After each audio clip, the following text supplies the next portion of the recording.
vlog midaari. Mang invade mig balay nga dili amo. Ito tayo ngayon today's video. Tara. Tara, nanay. Nanay Kunching, bless. Hi, Nay. Oo.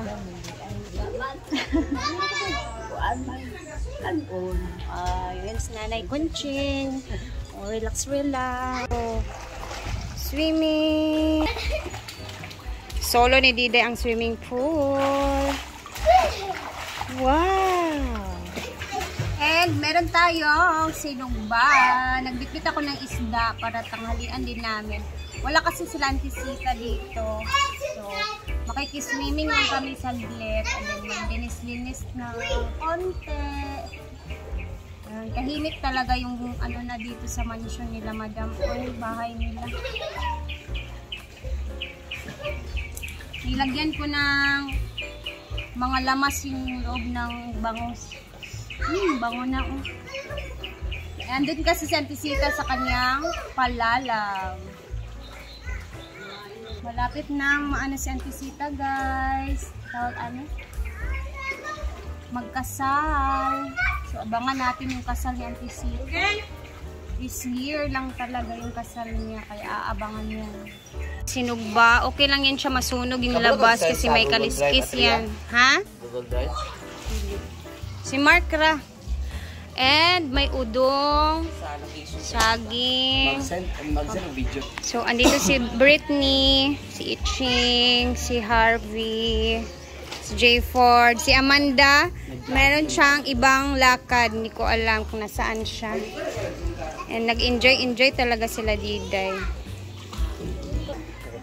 Nalimot taraba ko sa kondaan. This word. Nagluto kay. Nagluto kay. Sunod sa ukan. Ano ito na ta? Ante Inday. Ano ito ta? Andito yung dalawang chikiting. Kumakain din. Jones, nakaayo. Let's eat.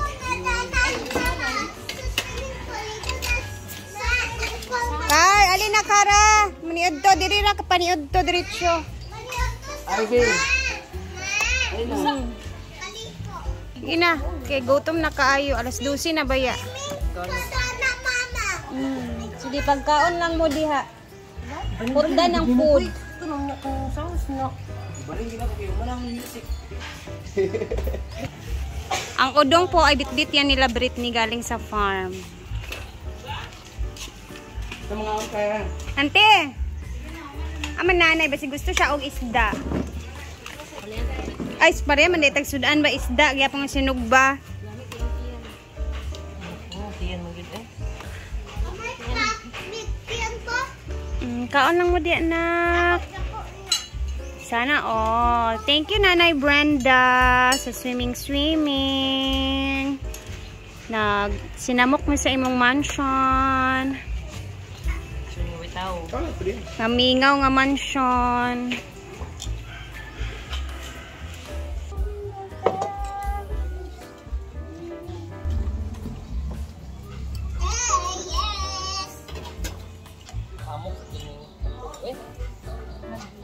Lagi noon pero ang bukog sad.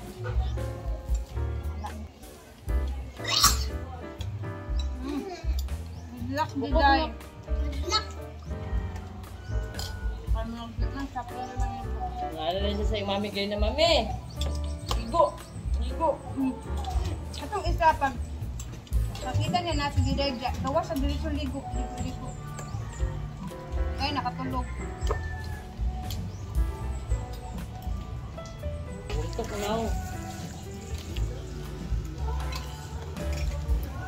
Time! Siyempre matagal na kami hindi nakapag-swimming dito. So, since nandito na tayo, swimming!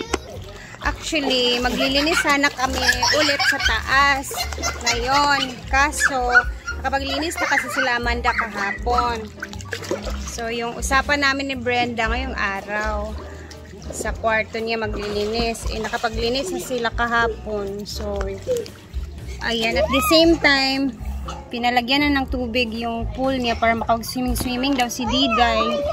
So, mag-swimming na lang din tayo. Thank you, Mang Brand, for the day dito sa iyong swimming pool. Nakapag-swimming si Diday. You say thank you, Nanay Brenda. Thank you, Nanay Brenda. Wow, na-enjoy si Diday, Mang.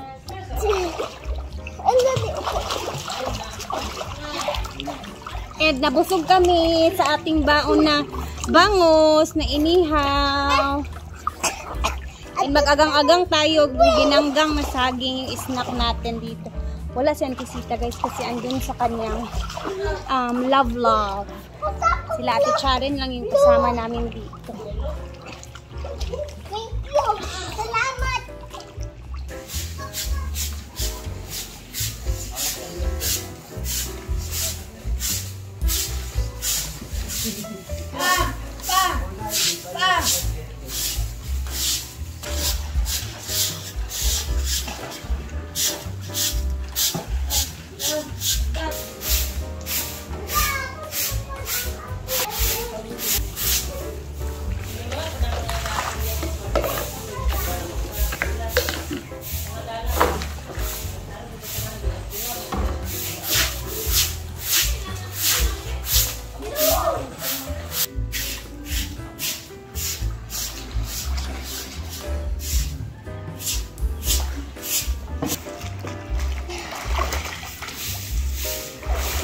Nag-brush daw sila habang nagsiswimming. Lami ang snack ni Britney. Nasunog mo. Agang-agang. May na lang na snack. Padaling margarine o sugar. Oh.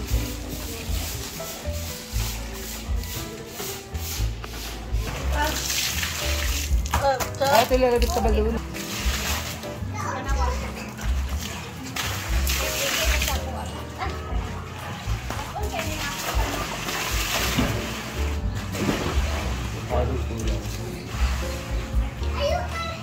Nagapag-ambat dia. Siyempre na po kada naman yung kada lang dom, at saka dom, at saka dom. Sino ba yung yung Madam Adapted? Si Dom. Man. Ang sarap magtampisaw pag napakainit talaga yung panahon. Grabe.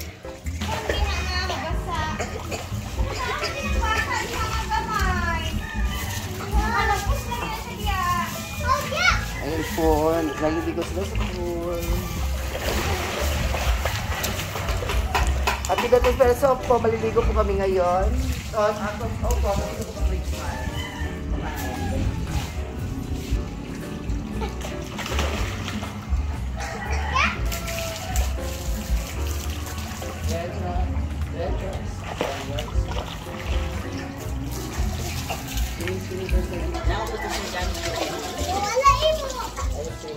Ano na siya, nagbit-bit na lang siya ang pagkaon.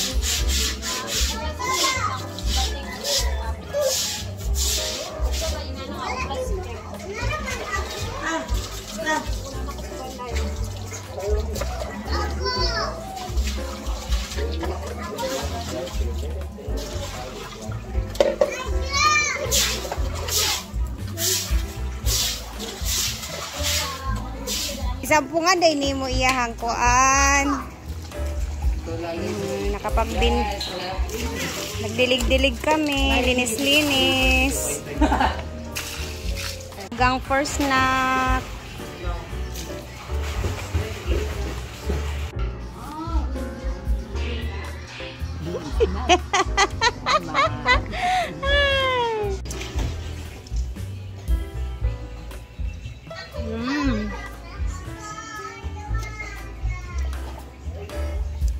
Kaya ko ito, ano pa?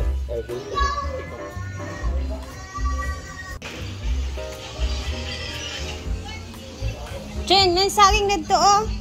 Nin nga, siksi na nababalik ay. Thank you. Misa Farm. Ayan ang bata. Grabe yung swimming talaga niya oh. At na dito, wag buy sa imong snacks.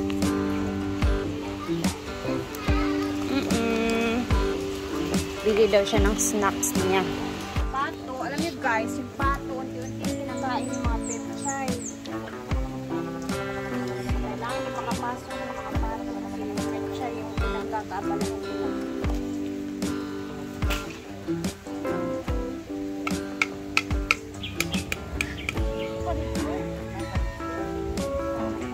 Ayan na, nilagyan namin ng temporary na bakuran ang petchay kasi pinapasok talaga ng pato at manok. Siguro nasasarapan sila dyan sa petchay na yan. Tsaka ito lang din talaga yung kinakain nila. Pinapasok. So, sinarado muna namin ni Ate Vivian. Ay, ang pawis. Thank you guys for watching. Hanggang dito lang muna tayo kasi alas 5 na talaga dito sa ating kailangan natin umuwi muna kasi si Diday din is kanina, grabe yung swimming niya sa kabilang bahay.